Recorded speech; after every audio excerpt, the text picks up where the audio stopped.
take a look here at the bracket, see if I can't find some more matches or some updates here as we get a little further into the bracket. So we obviously saw Team Olive take that over Kanton Knights. Saikai gets the 3-0 over Onsite Gaming. El Firmament and Eclipse battling a close one right now, 2-1 in favor of El Firmament, but that one is still not done. Tomo takes the 3-1 over Envision. Ethereal up 2-1 over Deep Blues currently. Kraken Paradise gets the 3-0 over Takeover. Quantum and Orcs Esport don't have a match up for them just yet. And then In Control Sorrow and Creme Fraiche, we also do not have a match up for them yet. So, pretty par of the course right now. The top-seeded team has won almost every match that we've seen here. Yeah, so right now we just do have an update on the El Firmament match. Eclipse did tie it up. It is 2-2 at the moment. Those are the 8th and 9th seeds going into this, so it's a very close game for them. And the winner of that will be playing Saikai, so a tough game to go into, an even tougher game for that side of the bracket here. Right now, we're just waiting on, I believe, Ethereal to finish playing against Deep Blues. So that's 2-1, and I think our tentative schedule is to go to that side of the bracket. Tomo versus the winner of Ethereal versus Deep Blues. That's going to be a good one. Deep Blues has really made... I guess it's hard to say that Deep Blues has made a statement recently, because anyone who followed Splatoon 1 knows Deep Blues was a top Western team. Like, there's no question, there's no debate. They were constantly in the top 8s, top 5s of big tournaments. They got second in the US Inkling Open. I know that prohibited European teams, but the point is that they were a top team. And they haven't had the same success here in Splatoon 2. If they were able to get this win and move things on and maybe even pull out a win against Tomo, that would really be the statement that they need to say, hey, we're still here, we're still good. And they've got the star power to do it, Taylor and Day being their most notable players. But I think I'm going to hop out here. I see Failboat's mic is unmuted. Failboat, give us your take on that last match as I take a little break. Oh my goodness. That game, every single game in the set, rather, was just down to the wire. And it really was just, give an inch, take a mile. Like, what else can I say other than, like, it felt like in every single game, past the first game, good old Kanton Knights had the edge in the start. Was looking really good. Then all of a sudden, Olive swooping in, stealing it, taking it away, and really pushing it beyond what looked like it was going to be like a stalemate for the longest time. And I think both the third and fourth game, if I'm not mistaken, I forget exactly the exact end of the second game, but I do remember it did definitely go to Olive. Oh yeah. My goodness. It was exciting. It was passionate. It was thrilling. I was just right there in the chat cheering on Kanton, at least for the start of the game, rooting for that upset. But you got to give it up to Olive for really just bringing it home, making the changes that needed to be made, and playing some good Splatoon. Yeah, that was it. I think that whole set was just good Splatoon in general from both teams. And we do have a couple updates here to announce that Quantum did beat Orcs Esports 3-1, so they'll be moving on to play Kraken Paradise. And our match has been updated. Ethereal did beat Deep Blues 3-1, and we're going to be seeing Tomo versus Ethereal, the team we started off this tournament with. You're right. We did start off the tournament with. Very nice. Tomo Buddy versus Ethereal. Let me actually pull out some notes I took out of these guys, man. It was let's start off with a clean 2-0 for Ethereal, if I'm not mistaken. I was not the one commentating that set. Do you have any insight, any remembrance of some of the best players from that team? Oh, Ethereal definitely a top 8 team, I guess. They're not seen as like the upper part of it, but they're always competing, always placing top 8 at least. I think this may be their tournament. This may be their day. They did beat Olive earlier 5-1 in their Ludi match. Going up now, they're in the finals of the S division of Ludi. And I think Ethereal's looking to show that they're on a tear here, going up against another strong team in Tomo, who didn't have the strongest start in Splatoon 2 at the beginning, but lately they've just been placing top 2 at least tournament after tournament. That's good to know. Yeah, we're in for a good match. We're in for a very good match. What can I say other than I'm strictly excited? Actually, one thing I could say is what are the potential stages, which I believe I can pull up thanks to the handy-dandy bracket link supplied to us by the wonderful people over at InkTV. I believe we're going to be seeing, I could be wrong, I believe we're going to be seeing Muscle Forge. No, pardon me. Pardon me. We're going to be seeing round 3. Rainmaker Starfish going into Splat Zone Snapper Canal, then Tower Control Reef, and if we make it to it, Clam Blitz Kelp, and Rainmaker Moray. Anything that stands out to you upon that stage in mode list? I'm not a big fan of any of them. I guess that's now. So, Rainmaker Starfish is probably one of the most broken Rainmakers in the game. You can just take the Rainmaker up to that top left area and shoot the Rainmaker for the rest of the game, and the enemy can't approach you at all. So I don't really like it at all. It should definitely be fixed somehow. Then there's Splat Zone Snapper we talked about. I don't really like in general, because especially in the Splat Zones, a lot of the map isn't used. I'm not big a fan of that. And then Tower Control the Reef, I think is a fun map. The Reef is pretty fun. That's pretty good. When Splatoon 2 like first came out, I hated the Reef a lot, but I think it grew on me over time. This is just like a bootleg version of Urchin Underpass from the first game, and it's really taken me by surprise how good the map has become over time. Yeah, I'm a big fan of the Reef. I like it. I like the design of the map. I like seeing what people are going to be doing on it, especially in good old Tower Control. Then, of course, we have Clam Blitz Kelp. I don't like Kelp too much. I think it's all right. I think overall the stage is fine, but like I'm just not the biggest fan of it. On Clam Blitz in particular, like that goal is like all the way near the enemy spawn. It's really in a choke point. Slow game. Like if we do get to Clam Blitz on Kelp Dome, I wouldn't be surprised if it's a pretty slow game. Yeah, we're not surprised indeed. Then of course we close it all out if we make it that far into Rainmaker Moray Towers. Even slower game. Yeah, slower. Maybe it's a little bit faster depending on how you want to roll it, but like. I mean, Rainmaker always has... That's my thing with Rainmaker. It always has the potential to go by either really fast or, yeah, that nice little bit of a crawl. But I think it's definitely the fastest game mode we have available to us. It just happens to be on the little Moray Towers, which I don't know. I definitely agree with Nine's points that the map really does go unused in a lot of the cases. Just like so much of the map is exclusively used for, turf war if you're in that mode, which I don't mean to look down on it, but... always useful in good old Splatfests or, charging your special. So, yeah, I'm a little bit shaky on it, but I am still excited for... like one of the only times you'll ever want to use that right side immediately from your spawn is maybe if you it's tower control and you need to stop a tower or Rainmaker with like a Stingray, and you can maybe farm it over there really quick because there's always going to be that ink available there. No one's ever using that. I guess that's kind of a benefit to it, but overall, I know a lot of people don't like it. Yeah.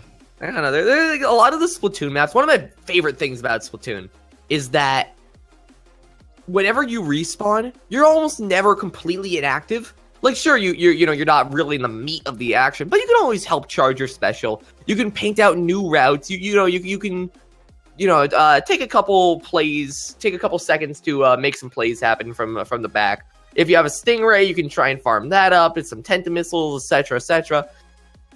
It's an interesting kind of a not gimmick, but feature of this game. That's pretty unique to it, I'd say so. Because I went back to playing Overwatch for a little bit, and man, every time I died, I was walking for like a minute or two, just or for 30 seconds to a minute. Not really doing much. Yeah, I was like, man, I guess. Yeah, I take that for granted. Like a second, like you do in Splatoon. Like in Splatoon, you can die in a split second. You don't even know what's happening. That is true. There's a difference between like the meat of the game and the downside of the game. So it goes both ways. But going into it, we're gonna be seeing two sloshers coming out from I believe Tomo back there in a sloshing machine exclusive, or rather. No, actually, never mind. They're both using sloshers. One was just cut off by the only difference in the team comps here is the pro on the side of Tomo versus that blaster coming out from Ben on the side of Ethereal. On an open map like this, I could see either one going well. I mean, like right now, look, Ben's doing some work. I was about to talk down the blaster in relation to the pro there, but the blaster just did some work. I suppose if you can approach the stage and you can find your ins, also this ink armor is going to help out a lot getting that pick on Kyo, then you're going to be able to do some nice work. I didn't know what happened there, but that was indeed a splashdown. He's still alive, and Kyo's landing in front of him. Ben just going on a tear here. He's being fed. He's literally being fed the enemy. As his team is pushing that Rainmaker, I think they did try to bring it up to that top left, but the last player for Tomo did stop him.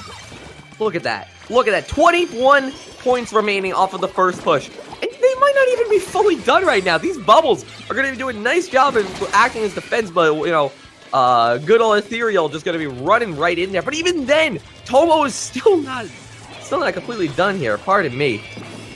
Oh my gosh! What does have that ink armor up for his team. They're gonna try and get something going back into the middle of the map here. He's gonna throw that suction bomb, get some more ink in the ground, and I'll believe he popped the ink armor now. Yeah, tries to get Ben. They do double team Ben. He does get him down from the splashdown, gets another, and Tomo's looking to be in a good position until the other two members of Ethereal do take down the Rainmaker.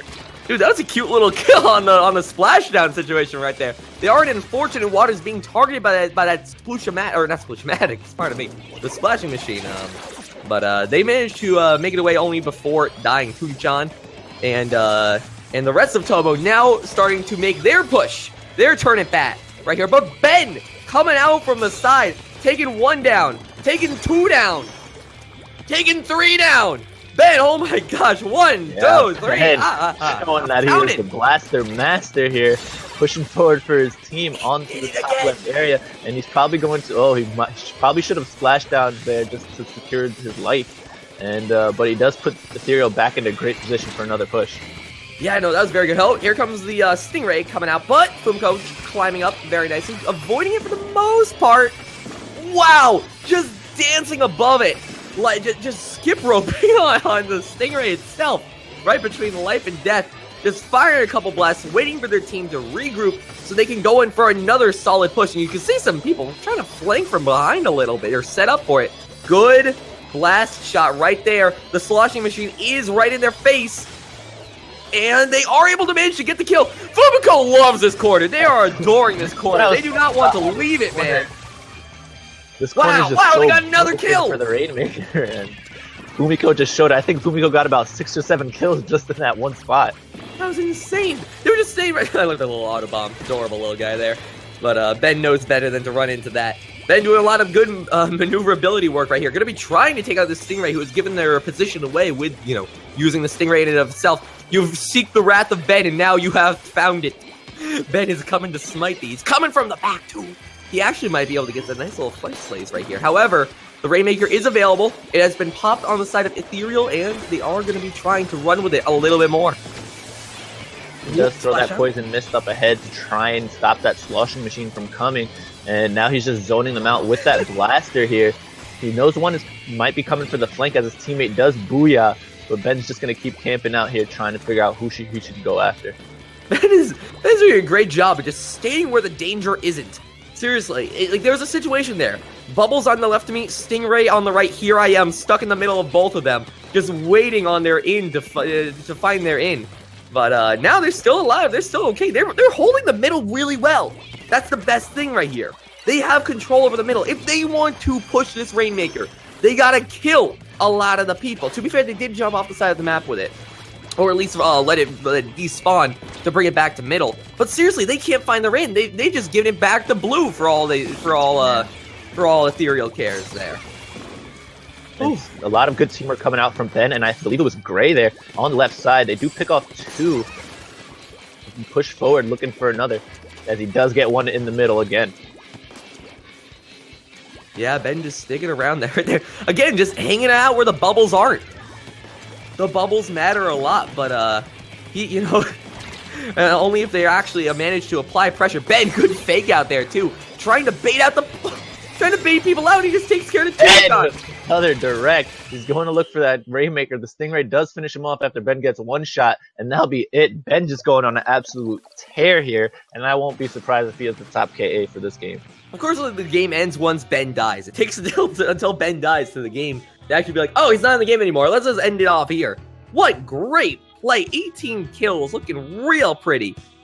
Wow. But of course, not without the support of his team. There were two Ink Armor players, and a Stingray player, all assisting him in the rest of the wreckage. Whew. Going into it though, man. Like a blaster coming at you with Ink Armor. Oh, it's probably it's one horrifying. of the scariest thing in the game. Especially when it's that good, when they just read your movement and know where you're going, and will get that one-hit kill. It's always the scariest thing when you got hit by the half blaster, the splash damage, and you're sitting there at 50% health like, oh no. They don't even need to get a direct anymore. They have me as long as they hit my general area around me. Oh, it's so scary. Snapper Canal, Splat Zone, sorry, I almost forgot about the name of it.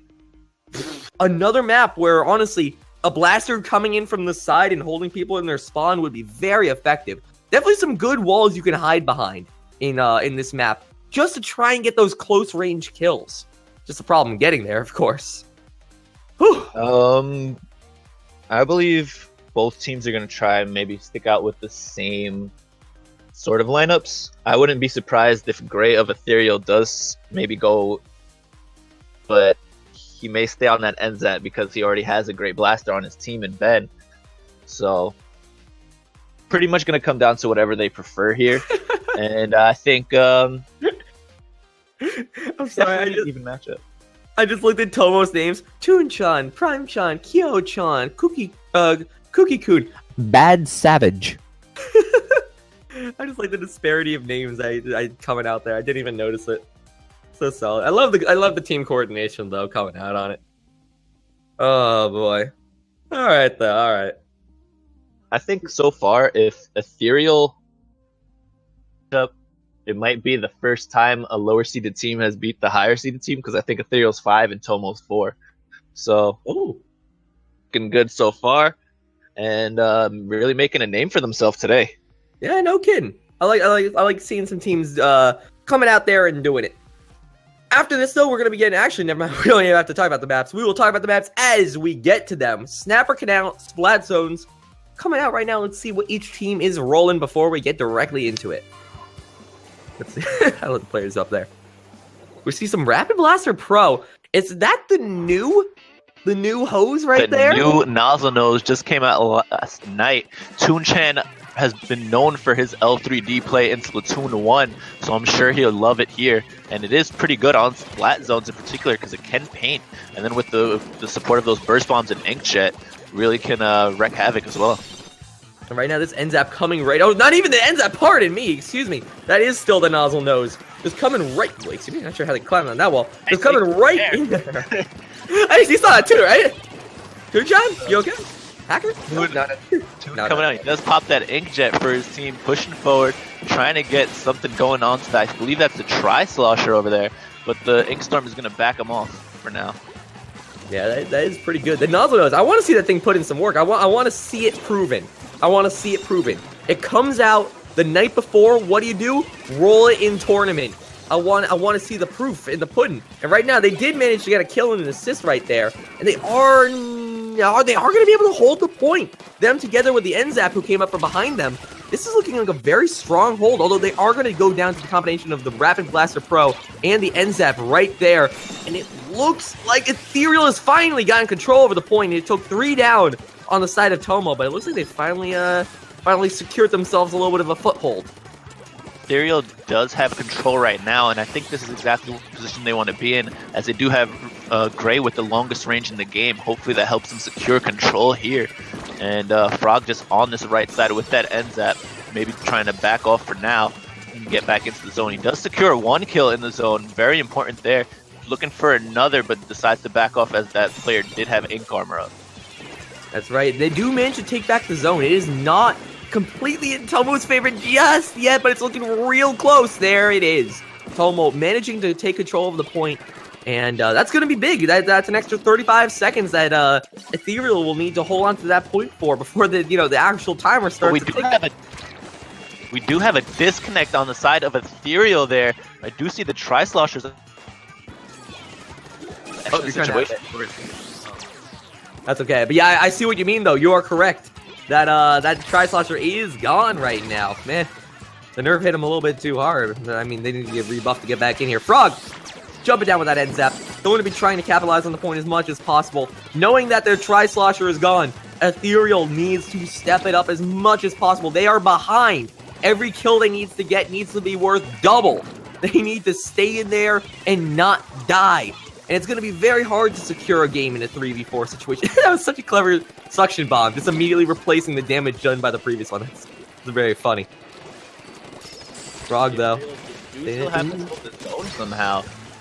And hopefully they can keep it, but down goes everyone except for Frog. He does have that ink armor up, but I doubt he wants to use it for just himself, waiting for the rest of the team to come back. But he might have to use it, or things aren't going to be looking too good for him. Yikes, they were swimming in a sea of yellow for a second there, honestly. Guns on every side of them. And it looks like now that Ethereal has lost control, it's going to be kind of hard to take it back. They might be able to, don't get me wrong. They might be able to. Ethereal, you can't laugh at the team. It's a pretty strong one. But right now, with the bonus timer gone from Tomo, it's going to be a little bit tough to get in there. The Blaster does manage to get it, but I don't think they have enough painting power right now. They have stopped it. They're clinging onto that Inkstorm painting the zone, but with the Tri-Slosher gone, they've only got the N-Zap to paint for them. 2 blasters was not enough paint control there, even though they had the man advantage, and unfortunate situation for Ethereal to get that disconnect and lose the game. Yeah, it is going to be 1-1 though. No matter what happens, you can't take things back right now, and you wanna find your way in as best you can. I love that shirt. My gosh, that is going to be also that was some really nice play coming out from the Nozzle Nose right there. I'm glad to have seen it. The Reef, tower control. You can't really analyze that match too heavily. You can actually analyze it pretty well, actually, now that I think about it. But you have to take it with a grain of salt, knowing that there was a disconnect in it. That being said, Ethereal still played pretty well for only having 3 people available to them at the time. And especially because the Tri-Slosher was the one that disconnected. They were without one of their ink armors, which I'm sure they must have been relying on in practice. They were without the ink armor, and then they also had 2 blasters, so not much paint. Mm-hmm. It was just a lot to ask for in a game type like splat zones, yeah. It's just a really unfortunate situation. But the Reef tower control, assuming all players are present and available, I'm interested to see how things are going to work out there. I mean, tower control. If you got the blasters, you got the damage, you got the control, you got the hey, you want to be on that point? Well, first you got to take me out. So I'm intrigued to see what Tomo is going to do in response to it. On the side of Ethereal, though, I think they're going to go back to a similar composition to what they had that first game. Bring back the sloshing machine because it is tower control. And Ben, obviously, he's been playing phenomenal with that blaster, so he's going to keep up with that. Gray might go back to the N-Zap here. And if Wadzum does get back in after that disconnect, he is a Tri-Slosher specialist, so expect that out of him. I love seeing some Tri-Slosh. I talked it up before. It's a fun weapon to watch, and I didn't think I would ever be saying that, but no, it's actually a very fun weapon to watch nowadays. I do like how they nerf the range and they rebuff the damage to make it back into a 2-hit kill via the Burst Bomb Splosh combo, which is a weird name to call it, but there it is. So I'm looking forward to seeing what they got going. Plus, Bucket's really nice for tower control. Being able to just lob shots onto it from on high. You actually might get a couple situations with that on the Reef, on the side, and on the bridge in the middle if they can control it. So we're gonna have to see how that ends up. And it looks like we are going to end up going into Kelp Dome, at the end of the day here. No matter how it rolls, we are going to be going Kelp Dome. You're back. We are going to be going Kelp Dome Clam Blitz. So hopefully we see something nice come out of Clam Blitz, nice come out of Kelp Dome, and really sort of take back the name that mode and map combo has given itself. Yeah, for sure. So, just a little bit of delay here, obviously because of that disconnect. Hopefully everything is good with Wadzim. He could get back into it. Samori is a great player, so if not, it seems like they do have Nuance on the roster there. Hopefully, somebody comes in soon. Yeah. Overall, I think this has also been like a fairly good tournament. We've seen a lot of very close matches. I wish we had seen some more upsets. I'm always a big fan of upsets, as I know a lot of people are. But we just saw a lot of good Splatoon come out today. I love using that phrase, good Splatoon. But honestly, good Splatoon is really fun to watch. This game is such a unique like combat to it of you know, controlling where you can move, controlling how you can shoot, how you're going to adjust to different scenarios. As someone who plays a lot of Smash Bros, Splatoon is a very refreshing take on watching competitive gaming on Twitch. Definitely a unique experience in Splatoon. It's not like any other shooter or any other Nintendo game, so you're definitely going to get its own special flair when you watch Splatoon. It looks like we are getting into tower control, the Reef here. So let's see what team compositions each one comes out, and if Wadzim is back in the game for Ethereal or they elected for a sub. Let's see indeed. We are going to be looking at the Tri-Slosher and another Tri-Slosher. Wadzim is back in action. So let's see exactly what they're rolling. Again, Ben still rocking the blaster. Wouldn't expect anything else right now. It actually seems like we have the exact same comp from the last game, if I'm not mistaken. It is the same exact comp coming out from Tomo, at least. And the only change on the side of Ethereal is that they brought back the sloshing machine of Fumiko here. And Fumiko's already got a kill. He's got the Stingray up as well. He's just trying to pick off anybody who's here. He did get one hit onto that Tri-Slosher, but for now he just backs off. Maybe he wants to pop that Stingray into the closed area. He does get a little bit of an assist, gets a little bit more hit markers, and Fumiko just kind of getting that extra chip damage for his team to really make something happen. It would be a great start if they could take care of both checkpoints right off the bat, which is what they did. Now, taking care of 2 checkpoints in one push, that's really good. Like, I don't care. We might have 4 minutes to go in this game. I don't care. You can take care of 2 checkpoints in one push. You've done something real nice. It's only 31 points remaining, which that is still the last checkpoint to go. This is definitely not a one game, of course. You know, now it's Tomo's turn at bat here. And that Splat Bomb Rush is going to be coming out, trying to keep people back and let this push go through a little bit more smoother. Good ink mine there, too. We're going to be catching a couple people in its wake. Very nice, very nice. The Stingray coming out from, I believe it was Fumiko, yeah. And he does pick off Kyo, who was on that Rapid Blaster. Fumiko, I think, is maybe saw one onto that right side. He's looking for them. And it seems like him and Gray both trying to work together to find out where this player is. That's right. Now taking the top of the middle here. Going to be contested a little bit by the shooters down below. Does read where they were trying to go. Fumiko with the knowledge. Hopping on down. Or not. I for a second. Hopping on down. Like, whoa. The daring approach. You're going to be getting that good little trade assist situation. They, or rather Tomo, when I say they need to find their in. They're still at 88. And now we're 3 minutes in. Like about a minute or so has gone by since that amazing push coming out from Ethereal. Tomo has yet to find a full response to that. They still haven't taken care of that first checkpoint. And that's going to be a little bit rough there, buddy. Great. So the specials at the top of the screen. The Tri-Slosher had that ink armor for about like a good minute there, but he didn't want to pop it as the rest of Tomo was down. So, finally did pop it, but I think he was forced to in a bit. He just didn't want to hold on to it for the whole game. And now it's not looking too good as Ethereal's pushing up and getting more points. Honestly, Gray and the rest of Ethereal's knowledge of when people are going to be flanking them, and just seeming like psychic predictions of like, hey, I know exactly where you are right now. I know exactly where you are. I'm going to turn, I'm going to shoot, and I'm going to kill, and I'm also going to die to that suction bomb. But that is going to be the round going to Ethereal there. Nice, solid sweep, more or less. You mentioned that the solid knowledge of the flanks and all that, it just comes with when you're a team that can communicate well. Like I'm guessing Ethereal, they've been doing this for a while. They've been together for a while. So they know to each other and put themselves in the best positions after those callouts. So just goes to show that communication there really helped Ethereal secure anybody who was trying to flank them in that situation. I think this comment from the chat describes it very well. dang, Ethereal's good.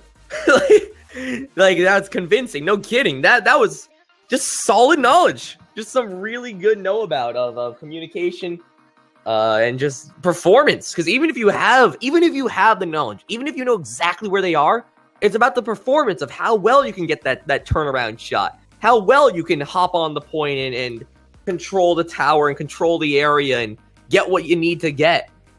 But a mode that we're all not so familiar with just yet, rather, Kelp Dome Clam Blitz.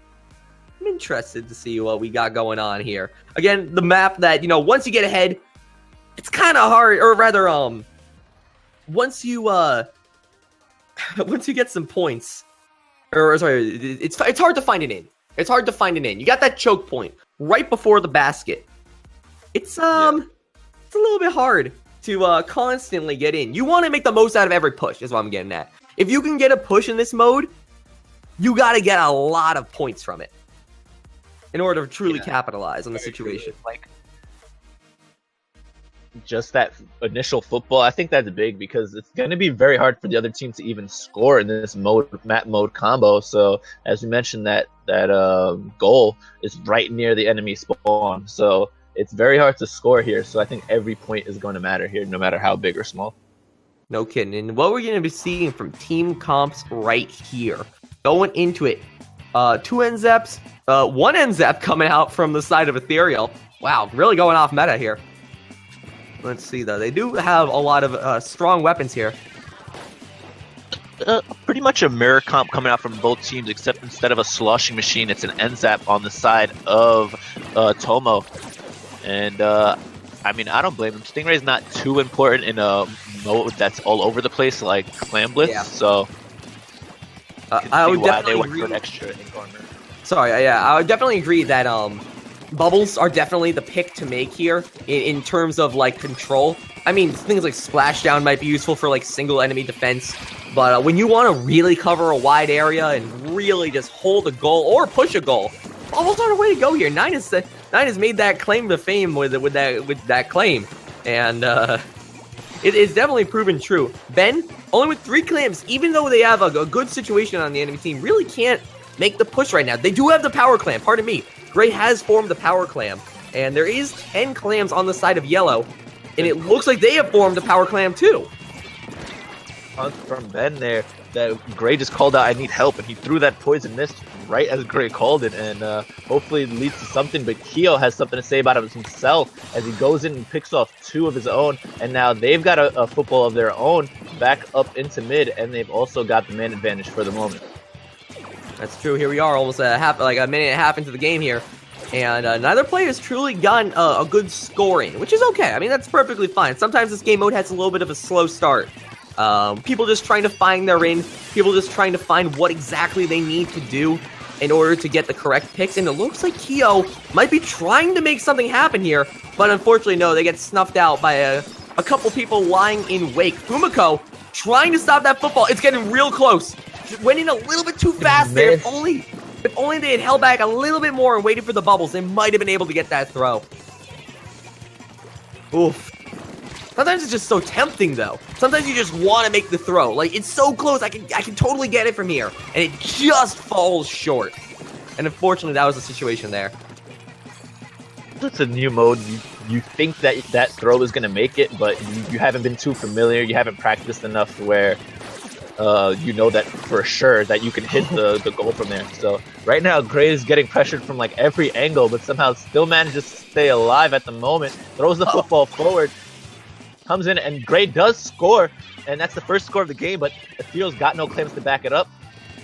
See, that's the issue with getting the first score, or just getting the single power clam. You need something. You need something to follow it up, because sometimes just having that one power clam isn't enough.